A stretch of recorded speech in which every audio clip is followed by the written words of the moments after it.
It all began on a cold autumn evening inside a crowded airport terminal, where the world seemed to move fast, but one man sat quietly, unnoticed. A single dad, a veteran, his boots worn from years of sacrifice, his face etched with stories no one had asked to hear. He had saved up for months to finally afford a first-class ticket, a rare treat, something he promised himself after years of putting everyone else first. But fate had a way of rewriting plans. As passengers lined up to board, he noticed her, a woman walking slowly with visible scars that told a story of pain and survival. The burns on her face and hands drew whispers from strangers, eyes filled with pity and judgment she had long grown used to.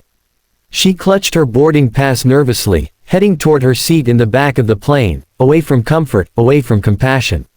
Without hesitation, the veteran stood, stepped forward, and quietly handed his first-class ticket to the flight attendant. "She'll take my seat," he said firmly. The woman froze, her eyes filling with tears she couldn't control. For the first time in a long while, someone saw her not as broken, but as worthy. That moment of sacrifice was small to him, but it shook the hearts of everyone watching. The flight passed, and they went their separate ways. He returned home to his little cabin in the woods, where he lived simply with his young daughter, raising her alone after losing his wife years ago. Life wasn't easy, money was tight, and some nights he skipped meals so his daughter wouldn't go hungry. But he carried himself with quiet strength, never expecting reward, never asking for recognition. The next morning, as he fixed breakfast for his daughter, the sound of heavy rotors broke the silence. Cups rattled on the table, the windows shook, and his little girl ran to the door with wide eyes.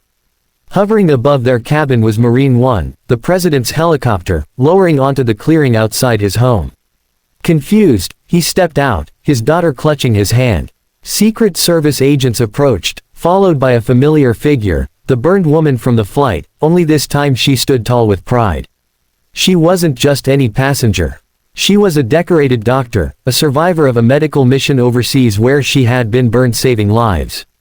She had been traveling that night to meet the president for a private ceremony, but what struck her most wasn't the event, it was the stranger who gave up his seat without knowing who she was. Overnight, she had shared his story, and it reached the highest office in the land. The president himself wanted to meet the man who still lived by a code of honor, even when the world wasn't watching.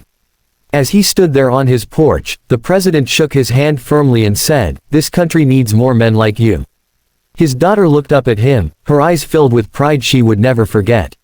For the first time, the quiet veteran realized his sacrifices mattered, his kindness had rippled further than he could imagine. Life didn't suddenly become perfect, bills still came, struggles didn't vanish, but his story reminded millions around the world that true strength is found not in what you keep, but in what you give. He hadn't just given up a seat, he had given someone dignity, hope, and faith in humanity. And in return, he gained something priceless, the knowledge that his daughter was watching, learning what real heroes look like. So if you're watching this right now, let this story remind you, kindness costs nothing, but its impact is greater than anything money can buy. And if this story touched your heart even a little, make sure to like this video, share it with someone who needs hope, and subscribe to our channel for more stories that prove humanity still shines in the darkest places.